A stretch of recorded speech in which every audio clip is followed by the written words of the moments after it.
Okay, this topic is geometric series. We've been through arithmetic series, so now we're talking about geometric series. A geometric series, you have two formulas. The sum of a finite geometric series, finite means what? It has a stopping place.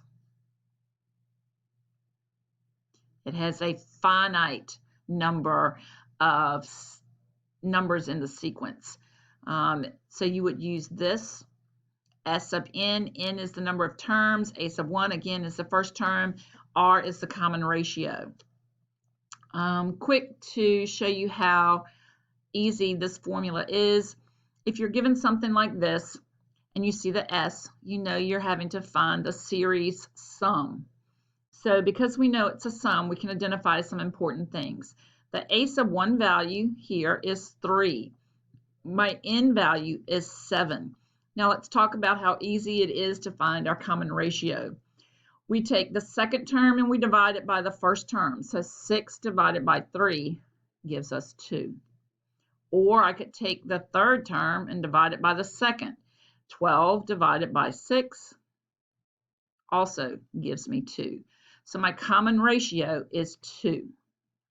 If we plug this into our formula to find S sub n, we're actually finding S sub 7. So S sub 7 is equal to our a sub 1 value. I go back up here to see our formula. A sub 1 value is 3 times 1 minus our r value, which is 2, raised to the nth power. So our n in this case is what? 7. So 2 to the 7th power, all divided by 1 minus 2. Now, this, I wouldn't want to have to come back and do this, so just plug it into your calculator or into Desmos. I'm going to plug it into Desmos because that's the easiest for me to plug it into. So I hit alpha y equals. Once I hit alpha y equals, that gives me the option to make it into a fraction. So my formula was 3 times 1 minus 2 raised, this little up caret symbol here, to the 7th power. Close my parentheses, all divided by 1 minus 2. Hit enter, and that gives me 381. So that's my answer, 381. Easy enough to plug all of this information into your calculator. Okay, let's go to another problem. I have this, I'm being asked to evaluate it, so I need to pick out what's my a sub 1 value, -5. What's my n value? Right here. I'm looking for the 12th term. Then I come back and remember the little hint that I gave you. Second term divided by first term. So 25 divided by a -5 gives me a -5. So that's my r value. So S sub n is S sub 12 here. So I'm finding it, and I get my a sub 1 value as a -5 times 1 minus a -5 raised to the 12th power, all over 1 minus a -5. You could put this in your calculator as 1 plus 5, because that's the same thing. But I'm going to plug it directly into my calculator, and let's see what we get. Alpha y equals, enter. My a sub 1 value was -5 times 1 minus parentheses. And whenever I have a negative, I'm going to put it in parentheses like that, so I make sure that I raise my negative number to that power. And my power was the 12th power. So I'm going to put 12, close my parentheses, and I'm going to come down here and I'm going to do 1 minus a -5. Oh, nice little number.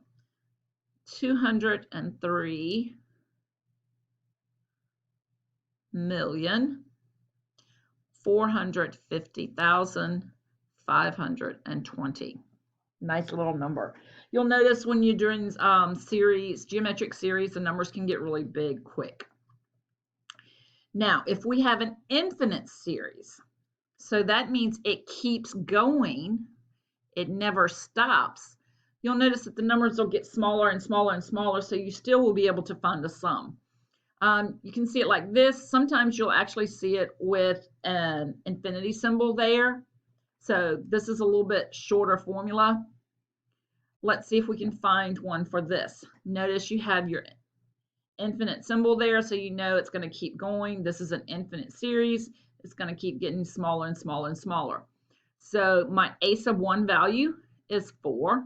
My r value is 2 divided by 4, or 1/2.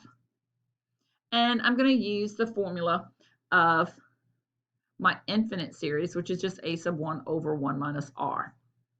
So I have 4 over 1 minus 1/2. I can plug that also into my calculator. Alpha y equals, enter.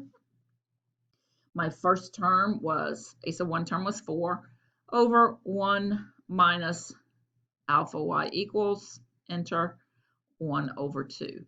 You could just make the 1/2 into 0.5 if you wanted. It doesn't make any difference. You'll still get the same answer. So we got 8 for our answer for this one. Find the sum. It keeps going. It doesn't give me an n value. If there's no n value, then it's an infinite series. So my a sub 1 value here is 3. My r value is 1 divided by 3, so that's 1/3. So if I plug it into my formula, I have 3 over 1 minus 1/3. Plug it into my calculator, and I'm going to go back and I'm going to pull up the one that I just did. And this one, I'm going to adjust that, so that's minus 1/3. And my first number up here was 3. Plugging that in, that gives me 9 over 2. So my answer here is 9/2, or if you wrote it as a decimal, 4.5. Either way, it doesn't matter. All right, here we have some where we're being asked to find them. Again, really pretty easy, just identifying your parts. A sub 1 in this case is 1. My r value is 2 divided by 1, or 2. So s sub 6 is going to give me 1 times 1 minus 2 to the 6th power, all over 1 minus 2. If I plug that into my calculator, alpha y equals 1 times 1 minus 2 raised to the 6th power, all over 1 minus 2. That equals 63. Take a minute, pause the video, and see if you can get the rest of these done, and I will work them out. Okay, these are the answers that you should have. 63, negative 130,208. What did you notice different about problems 3 and 4? Hopefully you noticed that you didn't know what your n value was. You didn't have an n. So that meant this was a finite formula that you used for 1 and 2. For 3 and 4, you're supposed to use the infinite formula. So a sub 1 is 1, r is 0.5, 1 over 1 minus 0.5, and that equals 2. For number 4, a sub 1 is 81. Divide 9 by negative 27, or negative 3 by 9, and you get negative 1/3 for your r value. So 81 over 1 minus a negative 1/3 gave me 243 over 4. Now, this is a question that you'll see sometimes. A lot of people have asked this question tons and tons of times before. Would you rather receive $1 million today and nothing else for the rest of the year, or would you rather receive a penny this week and 2 pennies next week and double the amount each week for the remainder of the year? Which case would you end up with the most money?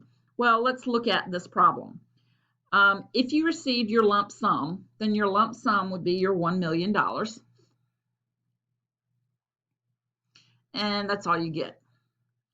But if this week you received a penny, the value of a penny is 0.01. So that's my a sub 1. How long am I going to do that? Well, I'm going to double it for every week. So to double it is just simply multiplying by 2. So my r value is going to be 2. So now I need to know how long I'm going to keep that up. Well, I'm going to double it every week. And for the normal, there are 52 weeks in a year. So my n value is going to be 52. So if I plug this into my formula, I have S sub 52 is equal to 0.01 times 1 minus 2 to the 52nd power all over 1 minus 2. Well, if we plug this into the calculator, let's see what we get. So alpha y equals 0.01 times 1 minus 2 raised to the 52nd power all over 1 minus 2. That's a really big number. This is the same thing as scientific notation, so that means it's 4.5, I'll just round it there, times 10 to the 13th power. So this is going to equal 4.5 times 10 to the 13th power. So that means I've got to have 13 zeros after it. I only have 6 zeros after this. So if I actually wrote out how much money I would definitely have more money if I took the penny and doubled it every week for 52 weeks. All right, let's go ahead and evaluate some of these. How many terms do I have here? I have 4 terms, so n is equal to 4. My a sub 1 value is 2. 12 divided by 2 gives me 6. That's my r value. So s sub 4 is equal to 2 times 1 minus 6 to the 4th power over 1 minus 6. If I plug that into my calculator, then I get 518. And I'm not going to keep going back and forth to my calculator. Hopefully my calculations are correct, and you can check me on yours. Again, I have 4 terms, so n is equal to 4. My a sub 1 value is -1. 5 divided by -1, so r is equal to -5. So s sub 4 is equal to -1 times 1 minus a -5 to the 4th power all over 1 minus a -5. And that one gives me positive 104. For number 3, a sub 1 value is -2. I have 1, 2, 3, 4, 5 terms this time, so my n is 5. 6 divided by a -2 gives me a -3. So s sub 5 is equal to -2 times 1 minus a -3 to the 5th power all over 1 minus a -3, and that equals a -122. I have 1, 2, 3, 4, 5 terms here. A sub 1, -12 divided by a -2 gives me r is equal to 6. Plug it into my formula. S sub 5 is equal to -2 times 1 minus 6 to the 5th power all over 1 minus 6, and that equals -3,110. To continue working, down here, it already counts it, but it doesn't give us all of our terms. So I know this is my 6, this is my a sub 1. 2 divided by 1 is 2, so my r value is 2. So s sub 6 is equal to 1 times 1 minus 2 to the 6, all over 1 minus 2, and that's 63. Working here, n is 8, a sub 1 is 2, -10 divided by 2 gives me a -5 for my r value. So s sub 8 is equal to 2 times 1 minus a -5 to the 8th power all over 1 minus a -5, and that equals -130,208. If we look at 15,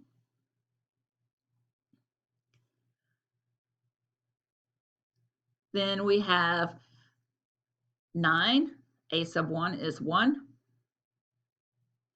-4 divided by 1 gives me a -4. So s sub 9 is equal to 1 times 1 minus a -4 to the 9th power all over 1 minus a -4, which equals 52,429. I'm not